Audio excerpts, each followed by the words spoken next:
Kim boldu? Nurdun ketdi. Şirkettin ketdi? İş bala bilen eğitişmiğin.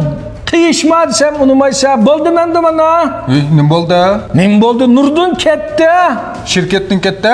Şirkettin ketmidi. Qağılık ketdi. Jo, yana bakalık lagmen bile pala yemende. Anın qamal yok emde.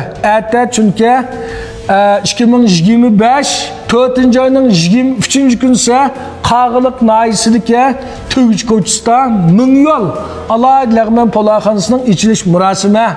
Bu yerde 100 min koy kıymetidike tamak Haqsiz kelgen mimallığa oş görünüşünü körüp bitken kitçi uxlamay mangda qağılıqqa. Eğitişmi desem unumaysa. Maşini bilen mangda taqa. Bu qanaqıldı ki maşinna? Qanda qıldıkin ayadı 500 xalta Ahmet markasıdık bu naqsaz. 1000 yol maylar haqsaz. Kapitalının Gios haqsaz. Bunda jiq haqsiz narsa jiqtulsa ekilime deb mangda da. Bu piştaldan beri onu balık emmini berip etmeydi akçan. Akamın kehli pemba bispekilerleydi maşinaga. Unda olsa men berip kileceğim ha. Men mi barım ömsunda bakalık var ya gel. Sen boldu ma şirket turab ma işini bitirip qıyğaş to. Ya boldu qıysaqım boldu ona. Sen baramsa. Unda olsa ma mimallıgım dep qoyla. Dostlar, ete 2025 4. ayının 23. günse qağılıqның ke Tügüç Koçisiga joylashgan 1000 yol alaydı lagmen polaxanısının içiliş murasime.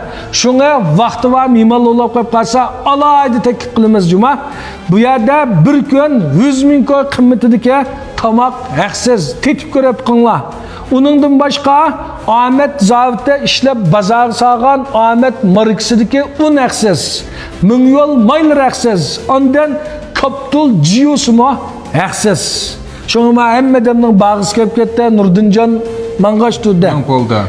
Şuna vaqti va do'stlar olib qolsa alaydı taklif qilamiz. Köreşmisek hesap emas, qağılıqni köreşdik. Bizim bilsel toyçuya baraq maşinimiz neyle varsa kullandık ya. Ya boldu biz ammasak mı, tıpıllanmasak kelidi. Jura. Tamam, tamam.